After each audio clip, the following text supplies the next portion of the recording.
السلام علیکم ورحمۃ اللہ وبرکاتہ۔ بسم اللہ الرحمن الرحیم۔ دوستو، امریکی ریاست وسکونسن کے شہر ہیمنڈ میں ایک پاکستانی شخص جن کا فرضی نام شاہ ولی خان رکھ لیتے ہیں، وہ مقیم ہیں۔ پاکستان میں ان کا تعلق مردان سے ہے۔ رمضان کے آخری عشرے میں وہ مسجد نبوی میں اعتکاف کی نیت سے بیٹھے تھے اور آج ہی عمرہ کر کے واپس امریکہ پہنچے ہیں۔ ان کے کاروباری شراکت دار ایرانی نژاد امریکن عمائم مشہدی ان کو عمرہ کی ادائیگی کی مبارکباد دینے کے لیے پہنچے تو پھر وہاں پہ اسلام کی باتیں چھڑ گئی۔ شاہ ولی خان صاحب اکثر اپنی والدہ کو لے کر عمرہ کی ادائیگی کے لیے جاتے رہتے تھے، لیکن پچھلے کچھ سالوں جب سے ان کی والدہ کے انتقال ہو چکا تھا، اس کے بعد وہ عمرہ پر نہیں جا سکے تھے۔ یہاں تک کہ رمضان کے آغاز میں ہی وہ اکثر خواب میں اپنی والدہ کو دیکھنے لگے، جو بہت بے چین تھی، اپنے بیٹے سے کچھ کہنا چاہتی تھی مگر کہہ نہیں پا رہی تھی، اور یہ خواب ان کو مسلسل آتا رہا۔ ان کو اپنی ماں کی بے چینی سمجھنے کے لیے 15 روزے گزر گئے، یہاں تک کہ 16ویں روزے کی رات کو اچانک ان کی ماں نے ان کو بول کر کہا کہ میں اس لیے بے چین ہوں، اس بار تو نے صحن حرم میں بیٹھ کر میرے لیے اللہ تعالی کی مغفرت اور بخشش نہیں مانگی۔ جو ہی شاہ ولی خان صاحب کی آنکھ کھلی، اس نے ساری مصروفیات کو ترک کر دیا، اپنا پاسپورٹ اٹھایا اور عمرہ کی ادائیگی کے لیے چل دیا۔ وہ پہلے بھی 2-3 بار رمضان میں اپنی والدہ کے ساتھ وہاں پہ اعتکاف کر چکے تھے۔ اس بار بھی باقی سب کچھ تو ویسے ہی تھا، لیکن ان کی والدہ ساتھ نہیں تھی، اس لیے انہوں نے پہلے سے کہیں زیادہ وقت عبادات میں گزارا، اپنی والدہ کے لیے دعائیں کی، یہاں تک کہ وہ کہتے ہیں کہ جب 87ویں شب کو قیام اللیل کے دوران میں اللہ تعالیٰ کی عبادت کر رہا تھا، اسی دوران تھوڑی دیر کے لیے میں آرام کرنے کو بیٹھ گیا اور ذکر کرنے لگا۔ آرام کے دوران مجھے اونگ آ گئی، مجھے محسوس ہوا کہ میری ماں میرے ساتھ بیٹھی ہے اور مجھے بار بار ہلا کر کہہ رہی ہے کہ یہ جگہ سونے کے لیے نہیں ہے اور یہ رات بھی سونے کے لیے نہیں ہے۔ ماں کے تھوڑے سے پیار دینے کی دیر تھی کہ میری آنکھ کھل گئی اور میں دوبارہ سے ذکر و اذکار کرنے لگ گیا۔ شاہ ولی خان صاحب سے اس کے ایرانی دوست نے پوچھا کہ تم مذہب کی طرف اتنا زیادہ مائل کس طرح ہو گئے؟ تو شاہ ولی اللہ خان نے اس کو اپنی روادات سناتے ہوئے بتایا کہ میں بچپن میں یتیم ہو گیا تھا۔ میری والدہ ایک غریب خاتون تھی، وہ ایک میکینیکل انجینئر کے ہاں کام کرتی تھی۔ وہ میکینیکل انجینئر میری والدہ سے سخت مشقت والا کام لیتا تھا، لیکن اس کے بدلے میری والدہ کو اتنا کچھ دے دیتا تھا کہ ہم لوگوں کا گزارا بہت آسانی سے ہو جاتا تھا۔ اس کے گھر کے علاوہ ہمیں کہیں اور کام کرنے کی ضرورت باقی نہیں رہتی تھی، کیونکہ غریب ہونے کے باوجود ہمیں کسی کی دہلیز پر جانے کی ضرورت نہیں رہتی تھی۔ اللہ تعالیٰ میری والدہ کی محنت میں اتنی برکت ڈال دیتے تھے کہ ہمارا گزارا ہو جاتا تھا، تو لوگ ہم سے حسد کرتے تھے۔ لوگوں کی خواہش ہوتی تھی کہ کسی نہ کسی طرح مجبور کر کے میری والدہ کو اپنی دہلیز پر لا سکیں، اس لیے وہ ہمیں مختلف طریقوں سے اذیت دینے سے بھی گریز نہ کرتے تھے، یہاں تک کہ کبھی مجھ پر چوری کا الزام لگا کر میری والدہ کو معافی تلافی کروانے کے لیے بلا لیا جاتا کبھی کبھار جھوٹ کی چوری کے الزام لگا کر میری والدہ سے اس کا ہرجانہ بھی بھروایا جاتا۔ یوں ہی وقت گزرتا رہا، لوگ اپنی شرارتوں سے باز نہ آئے اور میں بھی جوان ہوتا گیا۔ جب میں 19 سال کا تھا اور اچھے برے میں تمیز کرنے لگا تھا تو اسی دوران ایک دن گاؤں کے ایک انتہائی سمجھدار شخص نے مجھے اپنے پاس بٹھایا۔ وہ مجھے پیار محبت سے سمجھانے لگا اور میری ذہن سازی کرنے لگا۔ مجھے اس کے پاس بیٹھنا اچھا لگنے لگا۔ میری والدہ چونکہ اس کو ذاتی طور پر جانتی تھی، اس لیے وہ مجھے اس کے پاس سے بیٹھنے سے منع کرتی، لیکن وہ شخص مجھے اتنے اچھے طریقے سے سمجھاتا تھا کہ مجھے اس کے پاس بیٹھنا بہت اچھا لگتا تھا۔ میں اپنی والدہ کا انتہائی فرما بردار ہونے کے باوجود ان کی یہ بات ماننے سے انکار کر دیتا اور اس شخص کے پاس بیٹھتا۔ جب میرا اس شخص سے تعلق بہت زیادہ قریبی ہو گیا تو اس نے مجھے میری ماں کے خلاف کرنا شروع کر دیا، یہاں تک کہ اس شخص نے مجھے میری ماں کے خلاف بھڑکاتے ہوئے یہ تک کہہ دیا کہ میری ماں بد چلن ہے اور اس میکینیکل انجینئر کے ساتھ ناجائز تعلق ہے۔ اتنی بات کر کے اس نے میری ماں کا ذکر تو چھوڑ دیا، لیکن پھر مجھے اس طرح کی روادات سنانے لگا کہ فلاں کی بیٹی ایسی تھی تو اس نے قتل کر دی، فلاں کی بہن ایسی تھی تو اس نے قتل کر دیا، فلاں کی ماں ایسی تھی تو اس نے قتل کر دیا۔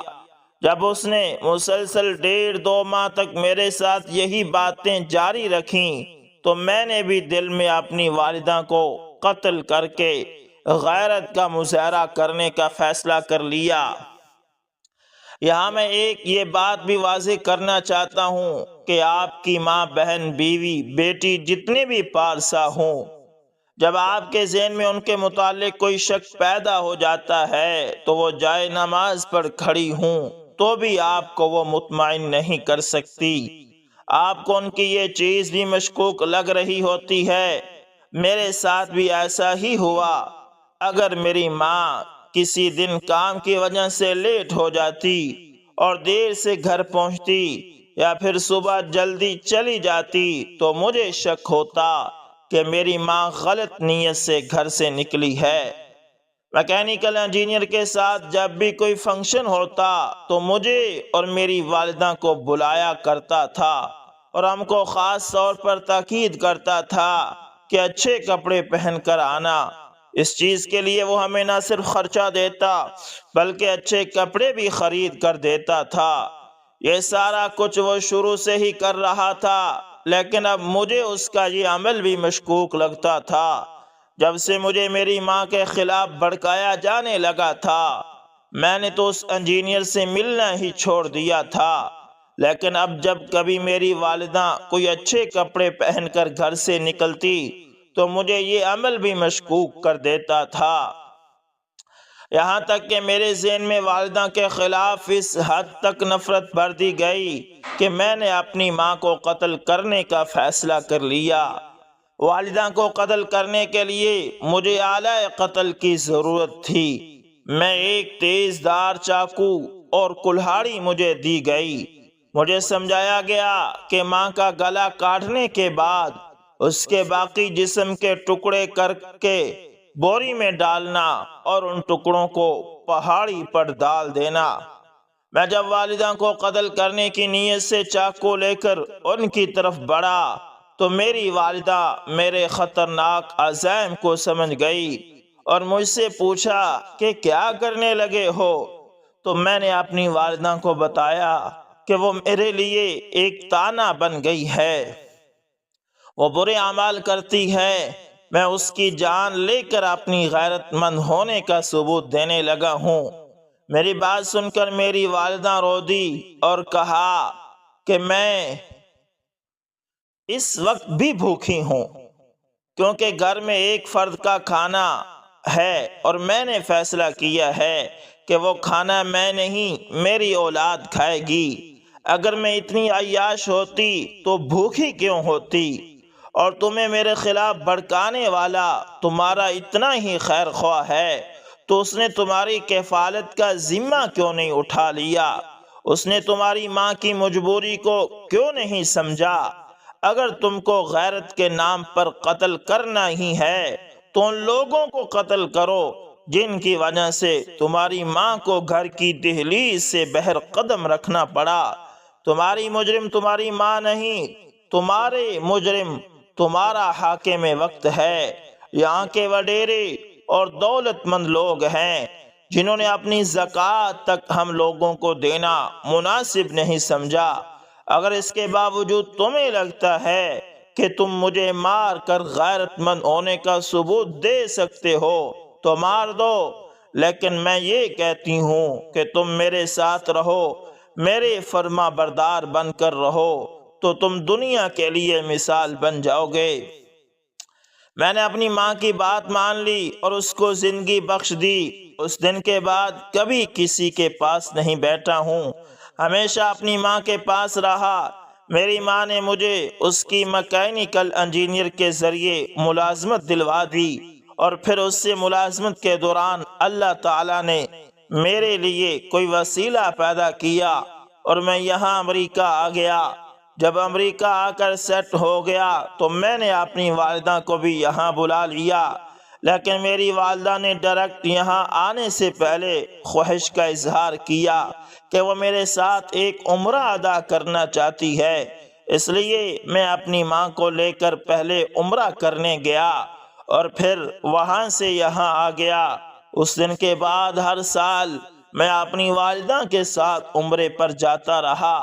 کئی بار رمضان کے مہینے میں بھی ہم لوگوں نے عمرہ کیا، مگر چونکہ اس بار میری والدہ زندہ نہیں تھی، اس لیے میری زندگی کی مصروفیات کے دوران مجھے یہ بتانے کے لیے کوئی تھا ہی نہیں کہ رمضان گزر رہا ہے اور اپنی والدہ کی خواہش کی تکمیل کے لیے مجھے عمرہ کرنے جانا ہے۔